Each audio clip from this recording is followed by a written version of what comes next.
પ્રાંતિજ તાલુકાના કેસરપુરા ગામે ખારી નદીના પુલમાં ભ્રષ્ટાચારની આશંકા, ગ્રામજનોમાં રોષ।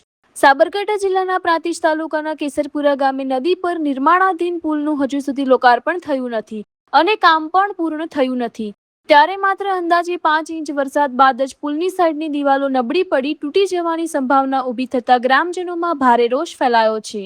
સ્થાનિકોના જણાવ્યા મુજબ પુલના બાંધકામમાં ગુણવત્તાયુક્ત સામગ્રીનો ઉપયોગ કરવામાં આવ્યો નથી અને કામગીરીમાં ભ્રષ્ટાચાર થયો હોવાની આશંકા વ્યક્ત કરવામાં આવી રહી છે।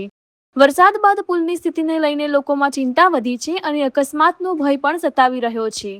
ગ્રામજનોએ સંબંધિત વિભાગના ઉચ્ચ અધિકારીઓ દ્વારા સ્થળ પર તાત્કાલિક તપાસ કરવામાં આવે, બાંધકામની ગુણવત્તાની નિષ્પક્ષ તપાસ કરવામાં આવે અને જો કોઈ અનિયમિતતા કે ભ્રષ્ટાચાર સામે આવે તો જવાબદાર લોકો સામે કડક કાર્યવાહી કરવામાં આવે તેવી માંગ ઉઠાવી છે।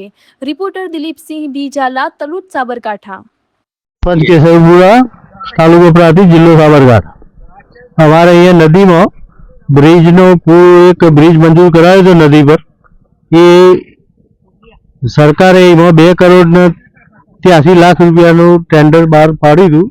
आ जे एजेंसी टेंडर लीधुं छे ये एजेंसी ने वारंवार कहेवा छतांय ए भाई सरखुं काम कर्युं नहीं અને હજુ લોકાર્પણ કર્યું નહીં અને ઉદ્ઘાટન બાકી છે અને આ બાજુ પુલ ની દિવાલ આખી ધસી ગઈ છે।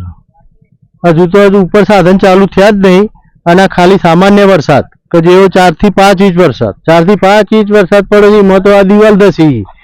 જો સુરત જેવું 25 ઇંચ પડે તો આ પુલ એક હતો। એટલે આ કામ ખરેખર એજન્સીએ લોકોને ડફોળ બનાવી અને પૈસા લઈ જવાની વાત કરી છે।